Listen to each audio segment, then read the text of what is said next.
Olá, olá, olá, senhores, senhoras e senhoritas! Sejam muito bem-vindos, muito bem-vindas a mais uma questão comentada de microeconomia e que envolve os temas oferta e demanda, teoria do consumidor, teoria da produção. A playlist que é obra e ideia do nosso querido amigo Economicão e os seus companheiros. Diga lá, Economicão! Beleza, amigos! Aqui o Economicão.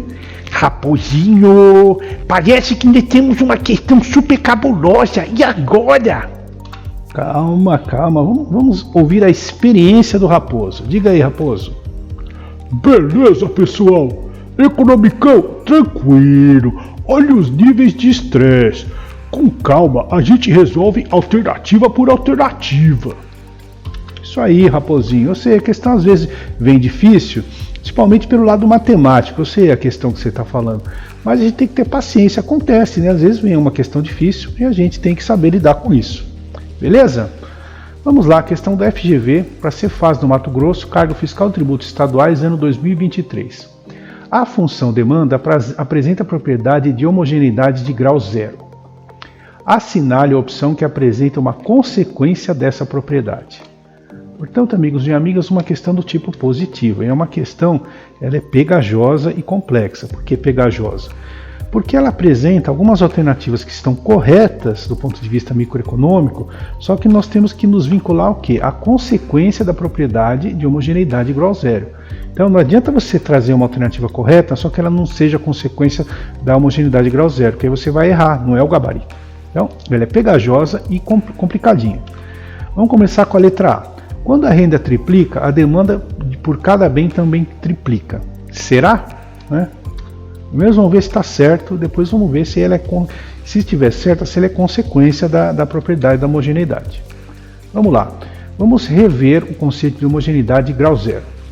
Do ponto de vista matemático, uma função é dita homogênea de grau n se para qualquer t maior do que zero nós tivermos o seguinte, ó, a função de t, que multiplica x, y, então aqui temos uma função, né? Uma função xy, você pega o t e multiplica para cada um deles, você vai ter, depois no final, t elevado a n, que multiplica f de xy. Então, se você tem essa propriedade, que o termo que multiplica dentro dos componentes da função, ele pode ficar multiplicando a função como um todo, você tem uma homogeneidade de grau n, tá bom? Então, essa é a função, a propriedade da homogeneidade de grau n. A função fala de homogeneidade de grau zero, então você pega o n e faz c igual a zero. Se n igual a zero, nós temos t elevado a n, que é igual a t elevado a zero, igual a 1. Logo, para uma função homogênea de grau zero, olha que interessante. Você multiplica por um fator t, os componentes da função, as variáveis da função, melhor falando, e a função fica igual ao que era no começo. Essa é a propriedade da homogeneidade de grau zero, que é o pulo do gato para responder a questão. Então, se você tiver dificuldade de entender a homogeneidade de grau zero, aí já ia ficar difícil resolver. Beleza? Então vamos lá. Exemplo clássico de homogeneidade de grau zero. Veja, essa aqui é uma função Cobb-Douglas, né? E você sabe, meu amigo, minha amiga, que é homogeneidade de grau zero, por quê? A dica que o seu professor deve ter ensinado. Você soma aqui os coeficientes, né? Os expoentes, melhor falando, você somar os expoentes, se ele der o quê? Se ele der zero, né? Você vai ter uma função homogênea de grau zero. Então, a soma dos expoentes de uma função Cobb-Douglas vai te trazer o grau de homogeneidade da função em si. Beleza? Então, a gente sabe que é grau zero, a soma dos expoentes dá zero. Então, vamos fazer aqui o teste de acordo com a matemática, né? Então, você pega um t e multiplica o x e o y. Ó. Então, você vai ser t vezes x elevado a meio, t vezes y elevado a menos meio. Então, nós vamos ficar com t elevado a meio, x elevado a meio. Aqui vai ser t elevado a menos meio, y elevado a menos meio. Legal, vamos agrupar, né, as variáveis. T elevado a meio vezes t elevado a menos meio, x elevado a meio, y elevado a menos meio. Esses camaradas aqui, a propriedade aí da potência de mesma base, né? Então você soma os expoentes, vai dar t elevado a zero. Portanto, esse camarada aqui vai ficar igual a x elevado a meio, y elevado a menos meio, que é igual à função original. Olha que legal. Então, confirma, né? É a demonstração matemática daquela propriedade que o seu professor te ensinou, de somar os expoentes, né? Então nós estamos provando matematicamente que essa propriedade da Cobb-Douglas realmente é verdadeira. Por que isso, professor? Porque agora vamos trabalhar com a alternativa A. Do ponto de vista econômico, a homogeneidade de grau zero na função de demanda indica que o aumento simultâneo em preço e renda em uma proporção T, né, não modifica nem a restrição orçamentária do consumidor, nem a sua escolha ótima. Olha só, então vamos colocar aqui as variáveis sendo o bem X1 e a renda. Se a gente multiplicar por a gente aumentar, né, por exemplo, fazer a multiplicação por T, vai ficar igual ao que era no começo. Entenderam? Antes a gente fez com XY, agora nós estamos fazendo com a parte econômica, né? X1 é um bem e R é a renda. Então essa é a propriedade interessante da função de demanda. Então, você pode dizer que está errado. Você diz que quando a renda triplica, a demanda por cada bem também triplica. Não falou nada de preços, nem do tipo de bem ou da sua elasticidade de renda. A gente viu que se você triplicar a renda, ali nesse caso aqui, ó, você pode ser o T igual a 3, a renda ficou igual. Né? Não dá para garantir. Tem outras possibilidades de você modificar isso? Tem. Né? Se você tiver, por exemplo, um bem que você tenha uma elasticidade de renda maior do que zero, né? Mas você não falou nada de preços nem do tipo de bem. Você não sabe se é um bem inferior, se é um bem normal, se é um bem de Giffen. Então, dizer que quando a renda triplica, a demanda por cada bem também triplica, está errado. Agora a letra B. A soma ponderada das elasticidades de renda da demanda de cada bem é igual a unidade. E aí, amigos e amigas, será que é verdade isso? Vamos trabalhar com essa letra B, hein? Vamos trabalhar com a restrição orçamentária. Nós temos que P1 vezes X1 mais P2 vezes X2 é igual a R. Então nós temos dois bens, o preço de cada um deles, a soma, né, o consumo deles, né, a soma, né, o preço vezes a quantidade, mais o preço do 2 vezes a quantidade do 2 tem que ser igual à restrição orçamentária. Tá bom, professor, já sei disso, mas é importante a gente revisar. Vamos em frente. Se considerarmos uma variação simultânea da renda e da demanda pelos bens, a equação acima fica como? Você modificou a quantidade demandada do bem 1, a quantidade demandada do bem 2 e a quantidade da renda. Então, variamos a renda e a demanda pelos bens. O preço permaneceu constante. Agora, vamos dividir ambos os lados por R da equação. P1 delta X1 sobre R mais P2 delta X2 sobre R igual a delta R sobre R. Vamos agora multiplicar o primeiro termo do lado esquerdo por 1, que é X1 dividido por X1 é igual a 1. Você não está mudando nada. Esse camarada aqui, em vez desse aqui, permanece igual, esse aqui continua igual. Agora vamos multiplicar o segundo termo do lado esquerdo por x2 sobre x2, que é a mesma coisa que multiplicar por 1. Olha que legal, nós estamos aí rearranjando aqui algebricamente. Agora vamos rearranjar algebricamente. Nós estamos adaptando algebricamente e agora nós vamos rearranjar. Olha só. P1 x1 sobre R vezes delta x1 sobre x1 P2 x2 sobre R vezes delta x2 sobre 2 é igual a delta R sobre R. Isso lembra alguma coisa? Lembra. Lembra o quê? Lembra uma situação interessante. Mas antes disso, vamos dividir ambos os lados por delta R sobre R. Vamos fazer esse lado aqui igual a 1. Olha que legal. P1 x1 sobre R, delta x1 sobre x1 dividido por delta R sobre R. P2 x2 sobre R, delta x2 sobre delta x2, delta R sobre R, isso aqui vai ficar igual a 1. Agora vocês identificaram, né? Isso aí, P1 x1 sobre R, vamos chamar de S1, ele corresponde à proporção da renda gasta com o bem 1, né? Então você pega aqui, multiplica o preço do bem 1 vezes a quantidade consumida do bem 1, divide pela sua renda, corresponde à proporção da sua renda gasta com o bem 1. Delta x1 sobre x1, o que é? Variação percentual de x1. Delta R sobre R, variação percentual da renda, que é o que? Elasticidade e renda da demanda do bem 1. Olha que legal. Então, mesma coisa aqui, P2 x2 sobre R, a proporção da renda gasta com o bem 2. E esse camaradinho aqui é o que? Elasticidade e renda da demanda pelo bem 2. Esse camarada aqui dá 1. Né? Olha só, então você tem S1, que é a proporção da renda gasta no bem 1, vezes a elasticidade de renda do bem 1, mais S2 vezes a elasticidade de renda do bem 2, vai ser igual a 1. Olha que legal. Tal relação ela não é consequência do grau de homogeneidade da demanda, mas ela é consequência da restrição orçamentária. Vocês entenderam? Olha que interessante. Realmente, o que está dito aqui é verdade. A soma ponderada da elasticidade de renda da demanda de cada bem é igual a unidade. Olha só, é verdade aqui, ponderou. Você ponderou a elasticidade de renda da demanda pela proporção da renda gasta com cada bem.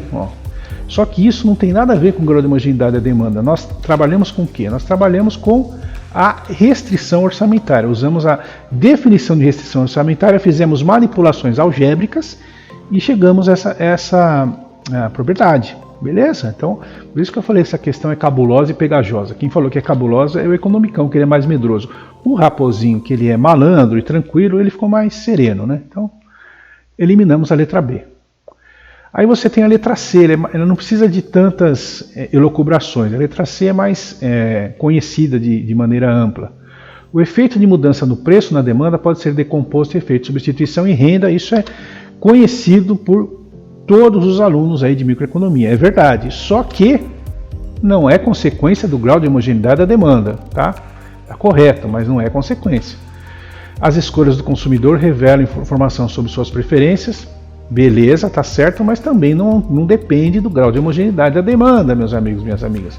Então nós temos aí alternativas, 3 alternativas que estão corretas do ponto de vista microeconômico, mas não tem a ver com a propriedade de homogeneidade. Então a letra E diz que a mudança percentual no consumo de um bem é obtida pela soma das mudanças percentuais na renda e nos preços em cada bem. Será que isso é consequência da homogeneidade de grau zero da demanda? Vamos lá. Então, seja uma função geral de demanda x de i, né, do bem x, né, x de i, p de i e r, né, p de i, porque você varia o i de 1 a n. Então você tem aqui, ó, vários bens e os preços de cada bem. Então estamos generalizando, porque nós temos que responder de forma bem técnica, né, para tentar convencer vocês disso daí. Vamos lá. Xi é a quantidade demandada do bem I, então tem x1, x2, x3 até xn. PI é o preço do bem I, P1, P2, P3, PN até PN. E R é igual a renda. Legal. Se a demanda é do tipo homogênea de grau K, né, temos o quê? T, que multiplica PI, T que multiplica R, vai ser T elevado a K vezes X de PI R. Beleza, isso a gente já viu lá na alternativa A. O que mais que a gente pode falar agora? Vamos derivar a função de demanda em relação ao parâmetro T. Né? Não vamos colocar a homogeneidade de grau zero, vamos manipular usando o cálculo diferencial. Então, vamos derivar a função de demanda em relação ao parâmetro T. Então, nós vamos derivar esse camarada d dt dessa função aqui, vai ter que ser igual a d dt desse lado aqui. Agora temos que aplicar a regra da cadeia no lado esquerdo. Né? Ó, temos variáveis aqui. Ó. O que nós temos que fazer? Ó?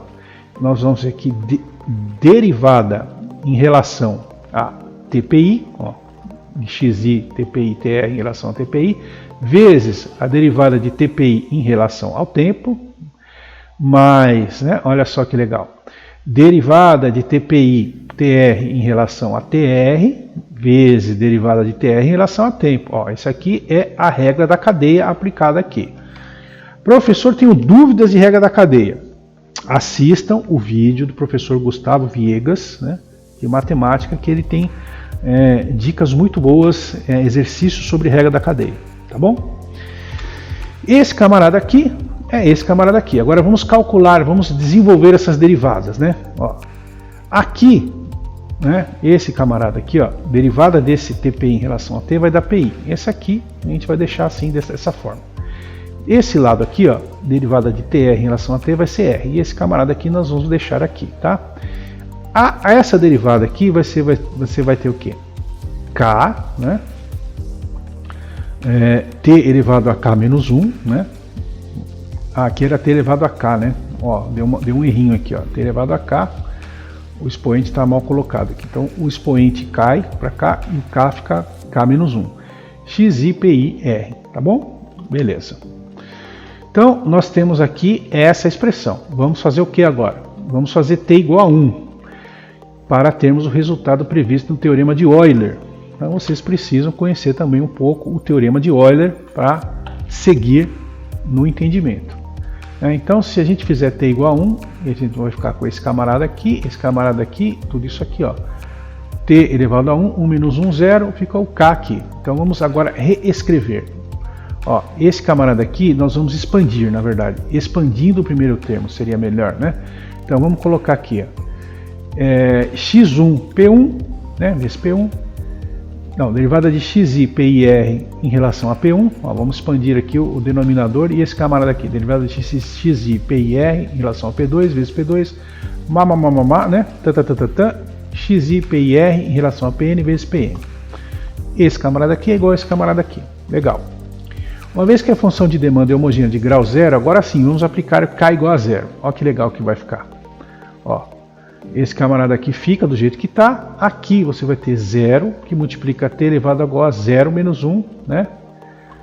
Isso vai ficar igual a 0, né? Toda essa expansão aqui vai ser igual a 0. Continuando, amigos e amigas, vamos dividir ambos os lados da equação acima por xi, né? P1 sobre x1, xi, P2 sobre xi, Pn sobre xi. R sobre xi, 0 sobre xi vai dar 0. Legal. Isso nós temos o quê? Aqui nós temos a elasticidade preço da demanda, né? Do ponto de vista do cálculo diferencial, a derivada da quantidade demandada em relação ao preço, vezes o preço dividido pela quantidade. Então, a elasticidade preço da demanda do bem I em relação ao preço 1, do bem I em relação ao preço 2 e assim por diante. E aqui, por último, é a elasticidade renda da demanda, que é que você tem a quantidade demandada derivada em relação à renda, derivada da quantidade demandada em relação à renda, vezes a renda dividido pela quantidade demandada. Olha só que legal, nós temos aí a soma das elasticidades preço da demanda de todos os bens da cesta, mais a elasticidade renda da demanda, tudo isso somado vai ser igual a 0. Logo, a elasticidade preço da demanda do bem 1, né, vai ser menos esses camaradas aqui, você jogando esses termos para o lado direito. Ou seja, a mudança percentual no consumo de o bem I, né, seria esse bem aqui, depende da soma das mudanças percentuais no consumo dos outros bens com a mudança percentual da renda. Então você tem a soma dos consumos percentual dos outros bens mais a soma da mudança percentual da renda, você vai ter a mudança percentual do consumo de um bem I qualquer. Beleza? Essa é a demonstração aí. Eu sei, é difícil, muita matemática, cálculo, regra da cadeia. Pelo amor de Deus. Isso aí é para provar que isso aqui está correto, né? E nós obtivemos isso daí, como que nós obtivemos essa propriedade? A partir da homogeneidade de grau zero, beleza? Nós começamos trabalhando com a demanda em forma genérica, fomos desenvolvendo matematicamente, aí no momento oportuno nós colocamos homogeneidade de grau zero, e aí provamos. Questão difícil, complicada, pegajosa, e que acontece, né, amigos e amigas? Às vezes vem umas questões aí que é melhor a gente pular, né, se você não está seguro. Agora, se você está seguro, como eu sei que você está, meu aluno, minha aluna, você vai acertar essa questão e vai sair na frente de vários outros candidatos. Combinado? Espero que sim, que vocês tenham entendido. Se você ficou com alguma dúvida, mande seu comentário. Lembrando que meu nome é Luiz Miranda e meu compromisso é trazer todos os dias no canal pelo menos uma questão de concurso comentada em vídeo para ajudar na sua preparação. Um grande abraço, até o nosso próximo vídeo e valeu por ficar até o final. Tchau!